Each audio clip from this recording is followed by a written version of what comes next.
हाँ भाई देखो, कहाँ थे अपन? रिफ्रैक्शन ऑफ लाइट के ऊपर। अब रिफ्रैक्शन ऑफ लाइट में हम क्या पढ़ेंगे? पहली चीज तो हम ये पढ़ते हैं कि रिफ्रैक्शन क्या होता है।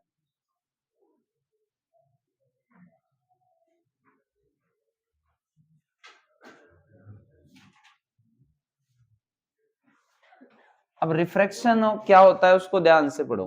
पहले चीज हमारे पास है, रिफ्रैक्शन के लिए हमको मीडियम की जरूरत होती है। किसकी जरूरत होती है? अगर दो मीडियम होंगे तभी रिफ्रैक्शन होगा।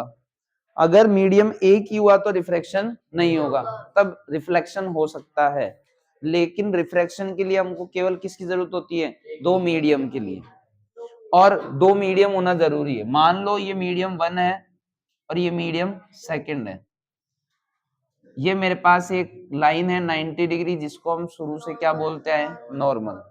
तो जब एक रे जो होती है वो एक मीडियम से दूसरे मीडियम में जाती है तो वो अपने पास से डिफ्लेक्ट हो जाती है। अब भी बात नहीं करेंगे कि इसके पास आएगी इससे दूर जाएगी, वो बात की बात है। तो जब एक मीडियम से दूसरे मीडियम में जाती है तो वो अपने पास से क्या हो जाती है? डिफ्लेक्ट हो जाती है। इसे हम क्या कहते हैं? Refraction of light. क्या कहते हैं? Refraction of light. कि एक लाइट जो होती है जब एक मीडियम से दूसरे मीडियम में जाती है तो अपने पास से डिफ्लेक्ट हो जाती है, उसे अपन क्या बोलते हैं? Reflection of light. अब मैंने क्या बोला भाई? रिफ्रैक्शन के लिए किसकी जरूरत है? मीडियम की। मीडियम कितने टाइप के होते हैं? दो। एक होता है रेयरर मीडियम, एक होता है डेंसर मीडियम। पहली बात करते हैं हम रेयरर मीडियम क्या होता है, फिर बात करेंगे डेंसर मीडियम क्या होता है। सिंपल सी बात है, जिसमें लाइट की स्पीड ज्यादा होती है। क्या होती है? ज्यादा, मतलब फास्टर होती है, फास्ट होती है। जिसमें लाइट की स्पीड क्या होती है? फास्ट। वो किस तरह का मीडियम होता है? Rarer medium. और इसका अगर एग्जांपल की बात करें तो हमारे पास क्या है? एयर। क्या है? एयर या वैक्यूम। क्या? एयर और वैक्यूम। ये तो मेरे पास क्या हो गया? रेयरर। और अगर हम किसकी बात करें? डेंसर। किसकी बात करें? डेंसर। तो डेंसर मीडियम क्या होता है? सिंपल सी बात है, ऐसा मीडियम जिसमें लाइट की स्पीड क्या हो जाती है? स्लो हो जाती है। क्या हो जाती है? स्लो। उसे हम क्या बोलते हैं? Denser medium. और उसके एग्जाम्पल की बात करें तो क्या होगा मेरे पास? ग्लास और वाटर। ये दो हैं वो किसके एग्जाम्पल है? डेंसर मीडियम के। समझ में आ गया? अब ये समझते हैं कि भाई रियर से डेंसर में आए या फिर डेंसर से रियर में आए तो क्या होगा। तो देखो, जब रे जो होगी वो रियर से किस में जाएगी? डेंसर में। और जब डेंसर से रियर में जाएगी तो क्या होगा? सबसे पहला हम पढ़ रहे हैं रियर टू डेंसर। तो इधर देखो, ये लाइन खींच दी, यहाँ पे मैंने मीडियम 1 और यहाँ मीडियम 2। इस बार मीडियम 1 जो है वो क्या है? रेयरर। और ये कौन सा है? डेंसर। समझ में आया? ये मेरे पास क्या है? नॉर्मल। जब एक रे कहां से कहां जाती है? रियर से डेंसर में जाती है तो हमेशा टुवर्ड्स द नॉर्मल हो जाती है। जानी कैसी चाहिए थी? सीधी, लेकिन कहां चल जाएगी? Towards the normal. कहां चली जाएगी? Towards the normal. तो मैं क्या कहूंगा कि जब एक रे रियर से कहां जाती है? डेंसर में जाती है तो कहां चल जाती है? Towards the normal. दूसरा डेंसर टू रेयर। ये है मीडियम 1। ये कौन सा है? मीडियम 2। ये 90 डिग्री है। ये रे आई कहां से कहां आ रही है? इस बार डेंसर से कहां आ रही है? रेयरर में। तो डेंसर से रियर में जाएगी तो कैसे जानी चाहिए? सीधी नहीं जाएगी, कहां जाएगी? Away from the normal. क्या बोलेंगे? Away from the normal. तो ये चीज क्लियर हो गई कि जब रियर से डेंसर में जाएगी तो क्या होगी? Towards the normal. और जब डेंसर से रियर जाएगी तो क्या होगे? Away from the normal. फिर उसके बाद मेरे पास एक छोटा सा टॉपिक है, कौन सा? Refraction through a rectangle glass slab. क्या बोला? Refraction through a rectangle glass slab. तो देखो, मैं सबसे पहले क्या लेता हूं? एक रेक्टेंगल ग्लास स्लेब ले लेता हूं। ठीक है,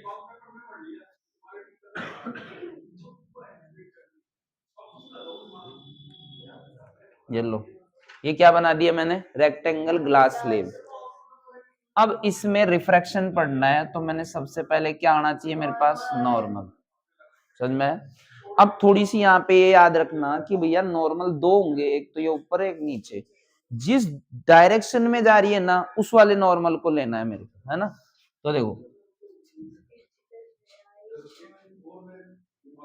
रह गई, अब कहां से कहा जा रही है, ये देखो ये क्या है, ग्लास है पूरा, तो ग्लास है तो मतलब क्या है, ये डेंसर, और ये एयर है तो ये क्या है, रेयरर।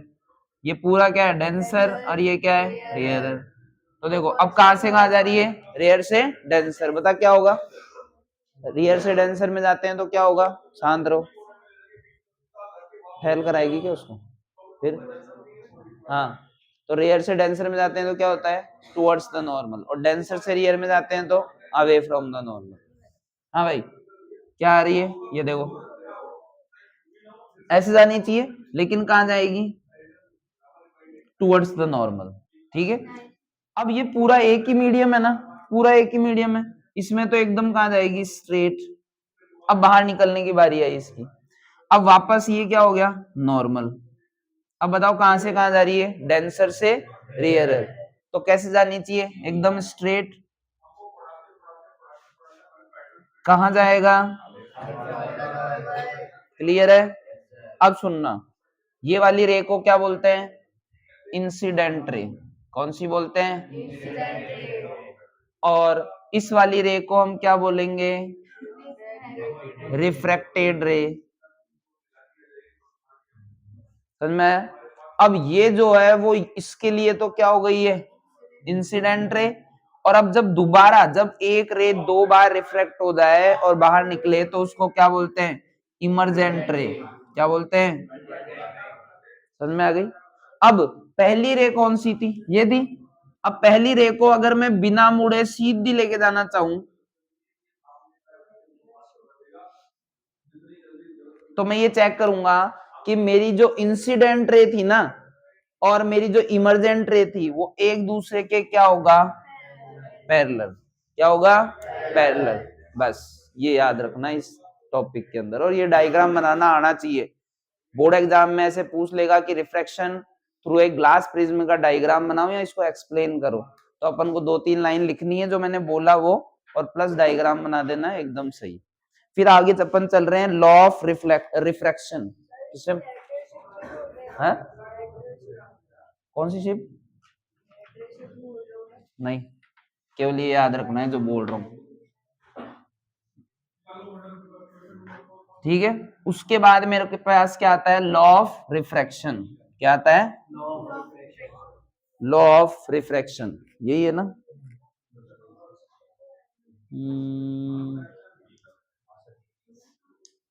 सही है। लॉ ऑफ रिफ्लेक्शन पढ़ते हैं हम।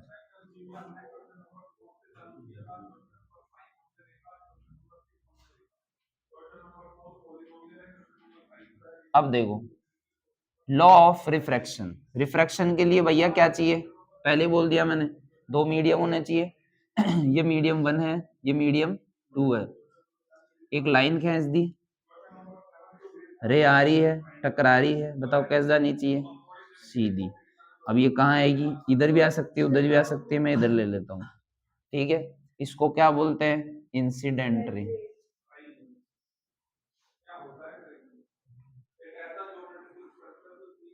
इसको क्या बोलते हैं, रिफ्रैक्टेड।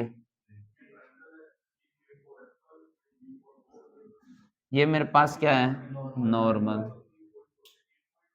अब सुनना, इंसिडेंट रे, नॉर्मल और रिफ्रैक्टेड रे तीनों जो है वो एक ही पॉइंट पे क्या करती है, लाई, मतलब एक ही पॉइंट पे आके मिल जाती है।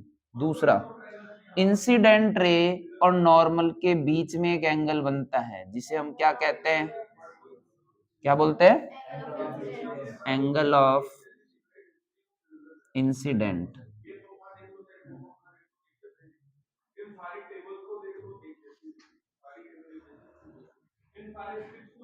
जिसे हम किससे रिप्रेजेंट करते हैं, sign I, not I, sign I. ये नॉर्मल है, ये रिफ्रैक्टेड रे है, इनके बीच में जो एंगल होता है उसको क्या बोलते हैं, एंगल ऑफ रिफ्रैक्शन या रिफ्रैक्शन, हाँ, जिसे हम किससे रिप्रेजेंट करते हैं, साइन आर। लास्ट लॉ क्या कहता है, सुनना, साइन आई अपॉन क्या होता है, साइन आर जो होता है वो क्या होता है, कांस्टेंट।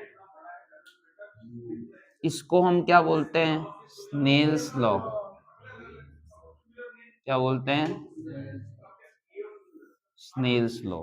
अब मान लो केवल एक नंबर का आ जाए कि व्हाट इज स्नेल्स लॉ, ये नहीं आए कि लॉ ऑफ रिफ्लेक्शन क्या होता है, डायरेक्ट ऐसे आ जाए स्नेल्स लॉ क्या होता है, तो हम बताओ क्या बोलेंगे, एंगल ऑफ इंसिडेंट और एंगल ऑफ रिफ्लेक्टेड का जो रेशियो होता है वो क्या होता है, कांस्टेंट। इस लॉ को हम क्या कहते हैं, स्नेल्स लॉ। समझ में आ गया। और यही क्या होता है हमारा अगला टॉपिक, रिफ्रैक्टिव इंडेक्स। अगर कोई तुमको ये पूछ ले कि भाई रिफ्रैक्टिव इंडेक्स क्या होता है, डेफिनेशन पूछ ले, तो भी हम यही बोलेंगे कि एंगल ऑफ इंसिडेंट और एंगल ऑफ रिफ्रैक्टेड जो है उसके बीच का जो रेशियो होता है उसे हम क्या कहते हैं, रिफ्रैक्टिव इंडेक्स। क्या कहते हैं, रिफ्रैक्टिव इंडेक्स। वो कांस्टेंट होता है इसलिए उसको क्या बोलते हैं, रिफ्रैक्टिव इंडेक्स। तो रिफ्रैक्टिव इंडेक्स भी यहीं से निकल के आता है कि रिफ्रैक्टिव इंडेक्स जो है उसको हम किससे रिप्रेजेंट करते हैं, एन एम। किससे रिप्रेजेंट करते हैं, एन एम। और एन एम बराबर क्या होता है, सी अपॉन वी।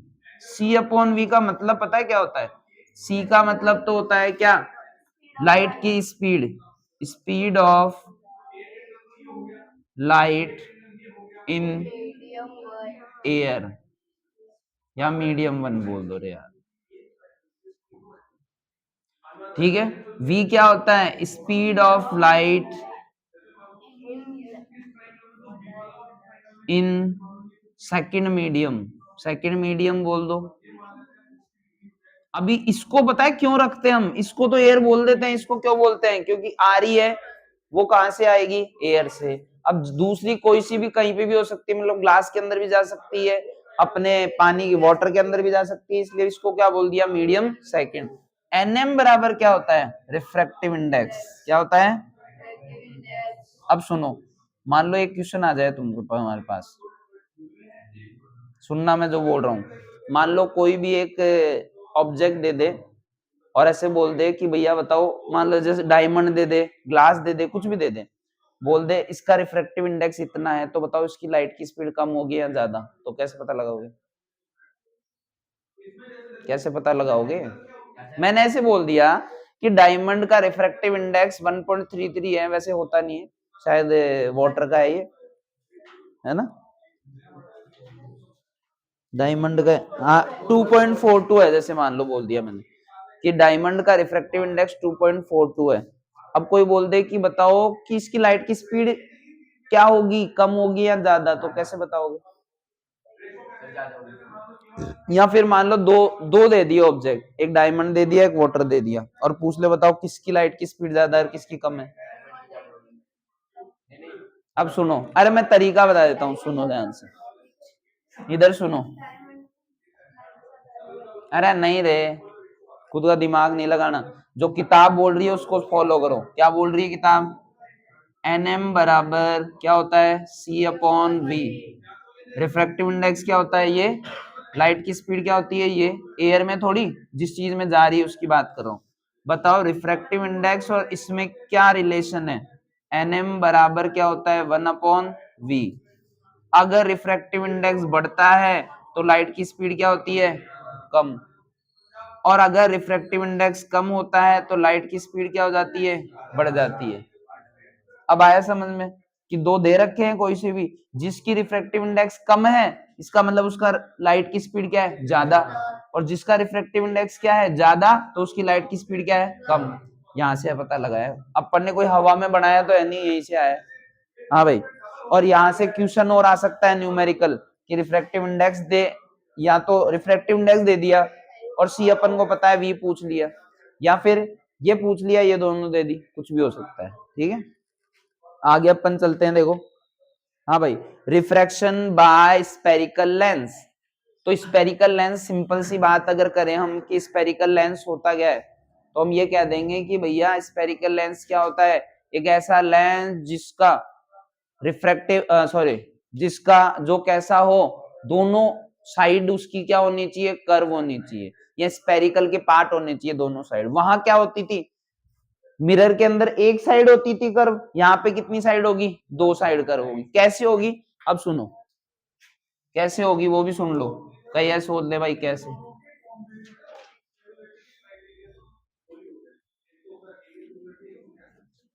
हाँ भाई देखो फटाफट जल्दी। ये क्या है बताना, कौन सा मिरर, कॉनकेव। इसको पूरा बनाया, बताओ कितने स्पेयर बने, एक, अबे दो को किसके यहाँ? चश्मा हटा एक बार। हाँ भाई एक बना। अब देखना, अब हम बना रहे लेंस, क्या बना रहे हैं, लेंस, स्पेरिकल लेंस।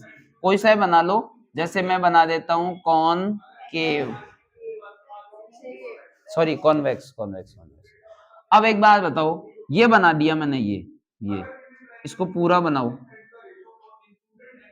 एक स्पेयर बन गया क्या, इसको पूरा बनाओ, 2 स्पेयर बन गए क्या, जबकि मिरर में कितने स्पेयर बन रहे थे, एक।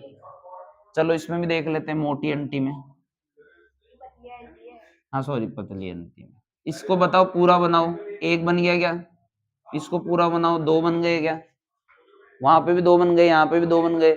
तो इसका मतलब सिंपल सा ये है कि भैया लेंस में कितने स्पेयर होते हैं, 2।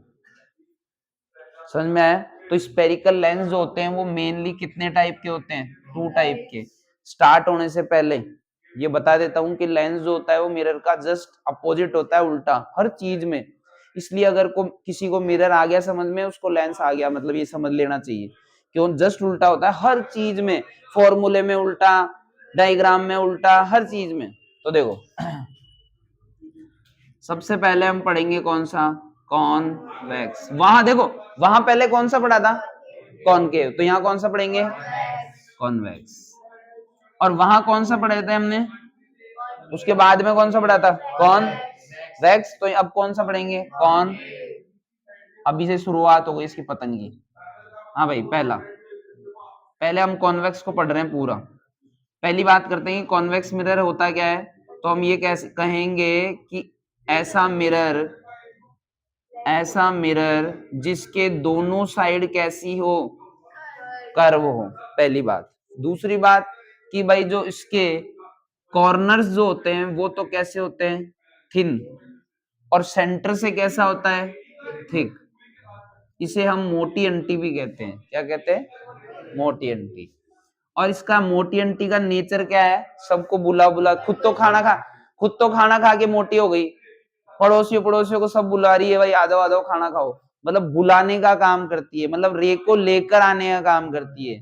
तो मतलब ये क्या करती है, कन्वर्ज, आया टकराया, आ जाओ भाई खाना खाने, आ जाओ भाई, ये लो, मैं मोटी हूं तुमको भी मोटा कर दूंगी, वर्षा सही है ना। हाँ तो कॉन्वेक्स कॉन्वेक्स लेंस का नेचर क्या है, कन्वर्ज करने का। इसलिए कॉन्वेक्स लेंस को हम किस नाम से जानते हैं, converging mirror, sorry converging lens. समझ में आ गया, इसकी सारी बात हो गई, अब इस पे चलते हैं।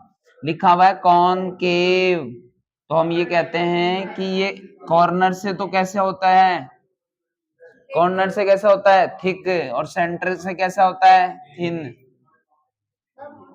अब अगर बात करें तो ये कौन सी अंटी है, पतली। ये खुद तो खाती नहीं, दूसरों को भी नहीं खाने देती, और भगा देती है वहीं से ही, गेट से ही तुरंत, भागो भागो खाना नहीं है, खत्म हो गया। तो इसका मतलब ये क्या करती है, कन्वर्ज, सॉरी ये क्या करती है, डाइवर्ज। तो इसलिए इसको क्या बोलते हैं, डाइवर्जिंग मिरर, सॉरी इसको क्या बोलते हैं, डाइवर्जिंग लेंस। एक चीज और रह गई, वो सुन लो कि जो कॉन्वेक्स लेंस होता है इसका फोकस जो होता है वो कहाँ होता है, राइट साइड में, जबकि कॉनकेव का जो फोकस होता है वो कहाँ होता है, लेफ्ट साइड में। बताओ कॉनकेव और कॉन्वेक्स समझ में आ गया क्या, दोनों आ गया। अब आगे चलते हैं। अब इससे डायग्राम बनाने से पहले इसके लॉ को समझेंगे। जहां हमारे पास मिरर में कितने लॉ थे? 4, और यहाँ कितने लॉ हैं? 3। कितने हैं? 3। देखो कौन कौन से। पहला, और एक मिनट, यहाँ ये वाली चीज समझाने की जरूरत है क्या कि भाई F कौन सा है, C कौन सा है? कुछ नहीं है। यहाँ पे अपन क्या करते हैं, F जो होता है ना, देखो इस तरफ लेफ्ट हैंड साइड में, इसको F की जगह लिखते हैं F1 और C की जगह लिखते हैं 2F1। सेम वैसा इधर F1 हो गया तो इधर क्या आएगा? F2। यहाँ क्या हो जाएगा? 2F2। अब सुनो पहला लो। पहला लो क्या कहता है कि जब भी एक रे प्रिंसिपल एक्सिस के पैरेलल जाती है, क्या बोला कि जब भी एक रे प्रिंसिपल एक्सिस के पैरेलल जाती है तो हमेशा कहां से गुजरती है? Principal focus. और इसका प्रिंसिपल फोकस का किधर बताया था मैंने? राइट हैंड साइड में। ठीक है। अब दूसरा लॉ क्या कहता है, सुनो।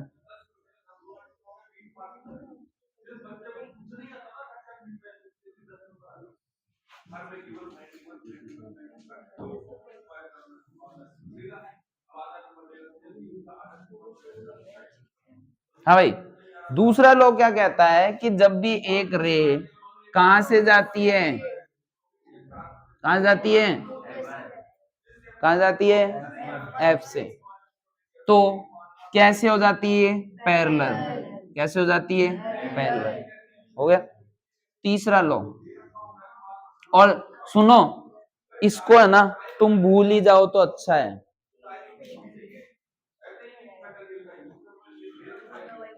छोड़ो, केवल 2 ही याद रखने हैं, पहला तीसरा, पहला तीसरा।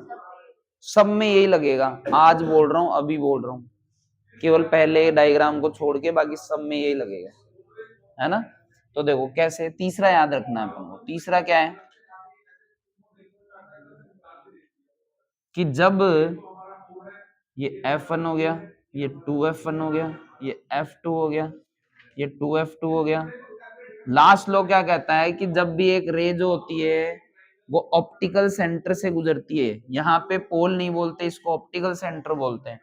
जब एक रे जो होती है ऑप्टिकल सेंटर से टकराती है तो बिना मुड़े कहां चल जाती है? सीधी। तो हर डायग्राम में ये लॉ लगाना है और ये लॉ लगाना है, बस सारे डायग्राम बन जाएंगे। अभी बना रहा हूं तुरंत, टेंशन लेने की जरूरत नहीं। तो देखो 6 के 6 डायग्राम हम यहाँ बना रहे हैं, ध्यान से देखो। पहला डायग्राम देखते जाना भाई फटाफट। अब सुन लो, पहले मैं समझा देता हूं कि भाई यहाँ पे कौन सी आंटी आएगी। यहाँ पे सबसे पहले किसके लिए कर रहे हैं? कॉन्वेक्स। कॉन्वेक्स लेंस की बात कर रहे हैं। कितने डायग्राम बनेंगे? 6। पहला डायग्राम देखो, और पहले डायग्राम में मैं सारी चीज पहले ही बता देता हूं तुमको। देखो F2, 2F2, F1, 2F1। अब भैया सुन लेना पहले ही क्या कह रहा हूं मैं, कि वहां पे तो क्या हो रहा था, जैसे जैसे ऑब्जेक्ट कहां जा रहा था? राइट साइड में, वैसे वैसे इमेज कहां रही थी? लेफ्ट साइड में। यहाँ पे क्या बोलेंगे, जैसे जैसे ऑब्जेक्ट कहां जाएगा? राइट साइड में, तो इमेज भी कहां जाएगी? राइट साइड में। कैसे? इधर देखो, जब इंफिनिटी पे होगा तो बताओ कहां बनेगा? F2 पर। जब ये यहां जाएगा तो कहां बनेगा? F2 और 2F2 के बीच में। जब ये 2F1 पर बने आएगा ऑब्जेक्ट तो ये कहां चल जाएगा? 2F2 पर। जब ये यहां जाएगा तो कहां चल जाएगा? बियॉन्ड। जब ये F1 पे आ जाएगा तो कहां चल जाएगा? इन्फिनिटी पे। कहां चल जाएगा? इन्फिनिटी पे।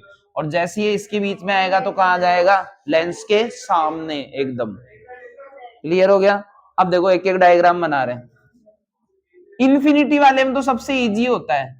कौन सा? इन्फिनिटी से आया, टकराया, बताओ कहां से गुजरेगी? F2 से। इन्फिनिटी से आया, टकराया, बताओ कहां से गुजरेगी? बताओ, पहला डायग्राम बन गया।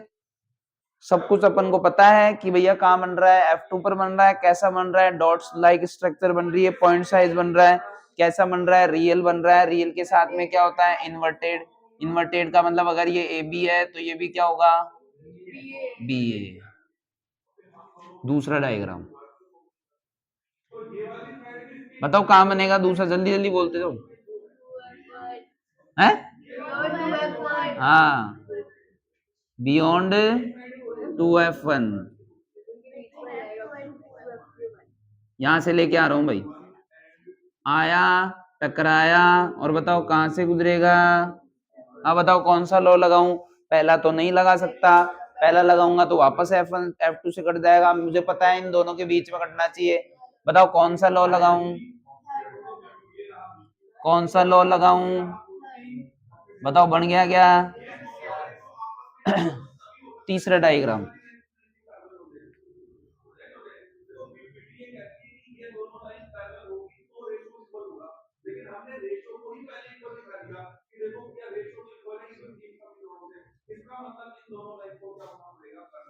हाँ भाई, तीसरा डायग्राम बताओ कहां बनाऊं।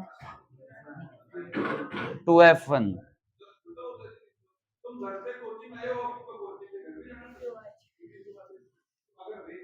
ठीक है, अब बताओ कौन सा लॉ लगाऊं। कट गया क्या। 3 इधर हो गए, चौथा देखो।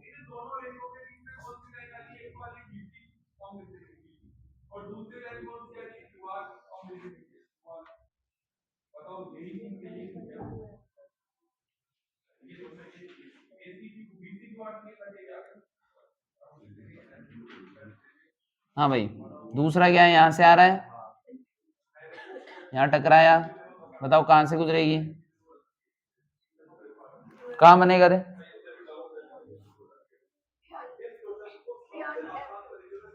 बियॉन्ड 2F2, तो यहां से आ रहा है,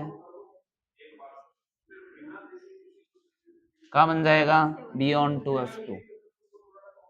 फिर अपने पास क्या है अगला, बता रहे कनिष्का, बता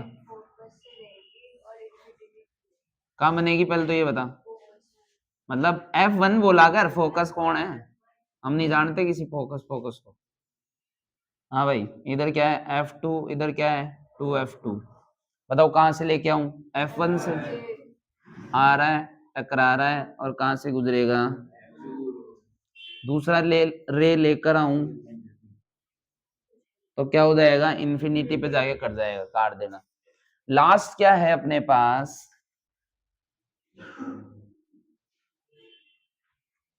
लास्ट में लेके आ रहा हूं क्या है F2, और यहाँ क्या है 2F2। F1 यहाँ क्या है 2F1। बताओ कहां से लेके आऊं इन दोनों के। फर्स्ट लॉ लग रहा है अभी भी, क्योंकि जाना उधर है तो इधर तो इधर तो कोई दिक्कत ही नहीं है, ये लो। अब दूसरा लो, यहीं से तो लेके आनी पड़ेगी दूसरी रे। हमेशा तुमने नोटिस किया होगा जहां से पहली रे आती है वहीं से दूसरी रे आती है, देख लो इसको छोड़ के, है ना। इसमें देखो दोनों रे, इसमें देखो, इसमें देखो, इसमें देखो, इसमें यहां से आएगी, तो बताओ कैसे जाएगी, सीधी एकदम। मतलब आगे जाके तो कटेगी नहीं भैया, कहाँ काटनी पड़ेगी, पीछे की तरफ। कहां बन रहा है, फ्रंट ऑफ द मिरर। 6 के 6 डायग्राम आ गए। हाँ sorry, front of the lens. अब कौन सी आंटी आएगी, कौन केव। हाँ भाई, केवल 2 डायग्राम बनेंगे, याद करने का जरूरत नहीं है। एक डायग्राम तो कहाँ है इन्फिनिटी पे, और दूसरा डायग्राम तुम्हारी मर्जी हो वहां बनाओ। तो देखो पहला डायग्राम इन्फिनिटी पे, और एक चीज ये नोटिस कर लेना भैया, तुमने एक बात नोटिस करी होगी, मैंने रे को यहां से नहीं लेके आया, सेंटर से। लेंस के अंदर ये बात दिमाग में रखना कि वहां तो क्या था, मेरे पास एक था ना, तो उस पर टकराया और लेके आ गया था, लेकिन लेंस में सेंटर से लेकर आना है। मतलब ये देख सेंटर से टकरा रहा है, रिफ्लेक्टिंग सरफेस कौन सा है यहाँ पे, सेंटर है। क्या है, सेंटर। ये नहीं है कि ये वाली, ये नहीं है, ये नहीं है, कौन सा है, सेंटर है, ये बात ध्यान रखना। तो इसके लिए ये लाइन क्यों खींची मैंने, सेंटर के लिए खींची। अब बताओ कहां से आ रहा है, इन्फिनिटी से। कहां से आ रहा है, इन्फिनिटी से। तो भैया इन्फिनिटी से आ रहा है, टकराया, और कहां चला गया, डाइवर्ज हो गया। आया, टकराया, और डाइवर्ज हो गया। अब कहां लेके आऊंगा इसको, पीछे की तरफ।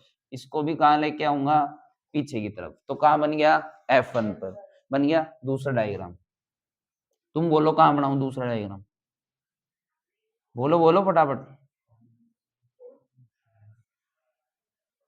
अरे बोलो ना। F1 और O के बीच में, ठीक है साहब, ठीक है ठीक है, डोंट वरी टेंशन। ये है F1, ये 2F1, इनकी दिले इच्छा थी यहाँ से लाने की, ठीक है। अब बता कहाँ से टकराऊं, यहाँ से क्या होगा, फैल जाएगा। बता कहाँ लेके आऊं इसको, पीछे की तरफ लेके आ गया। अब बता कौन सा लॉ लगाना पड़ेगा यहाँ से, कौन सा, सेंटर वाला, ये ले। बताओ कहाँ कट रहा है, कहाँ से, सेंटर और मतलब अपना जो सेंटर है और F1 के बीच में डायग्राम देख लो कहाँ बन रहा है, सेंटर और F1 के बीच में बन रहा है डायग्राम। कितनी भी चालाकी कर लो आएगा तो वही। हाँ, फिर उसके बाद में अपन पढ़ेंगे क्या, लेंस फॉर्मूला। क्या पढ़ेंगे, लेंस फॉर्मूला। और लेंस फॉर्मूले में देखो,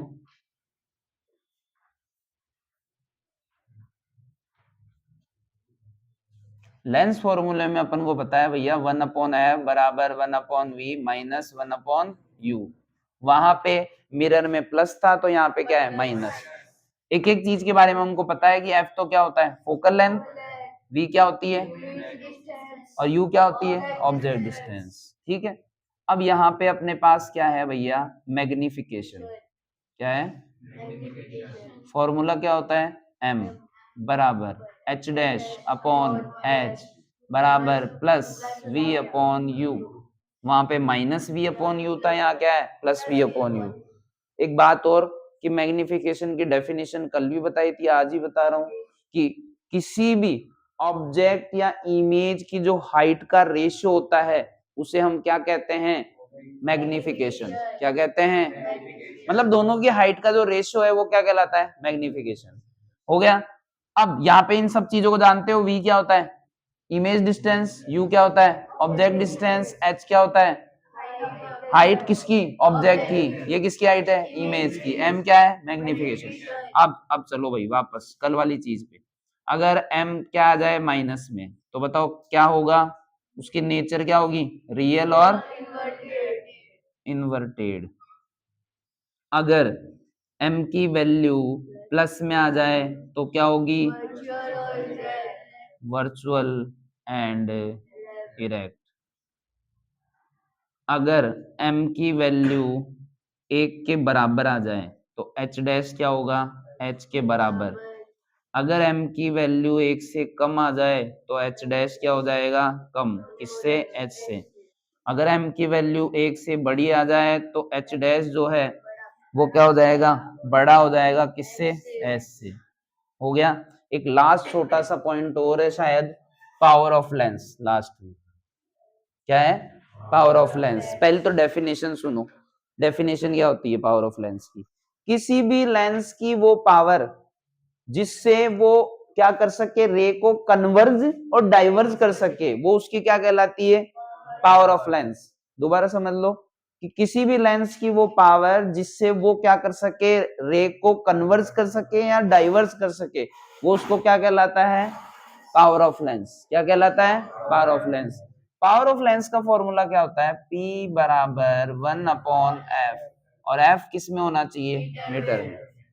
नहीं है तो ले आएंगे, और अगर डायप्टर दे रखा है इससे पूछेंगे तो m तो लिखना ही पड़ेगा।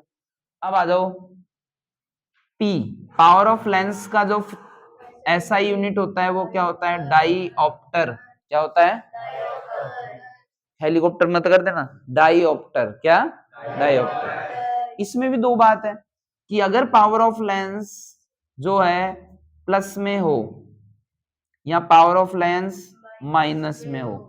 अगर बताओ प्लस में होगा तो कौन सा लेंस होगा,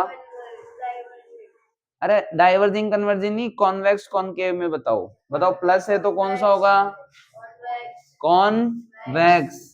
अगर किसी को याद है तो गांधी जी का चश्मा एक बनाया था और उसमें देखा था अपन ने। तो अगर प्लस है तो बताओ क्या है, कॉन्वेक्स, और माइनस है तो क्या है, कॉनकेव। इसमें ऐसा चश्मा बनाया था अपन ने, ठीक है, इसमें ऐसा होता है, ये नीचे वाले जो हैं वो कौन से होते हैं, और ये कौन से होते हैं, क्यों क्यों होते हैं, कारण भी सुन लो, ताकि कॉनकेव से तो क्या होते हैं, दूर का देख सके, और ये जो है इनसे क्या देख सके, पास का देख सके।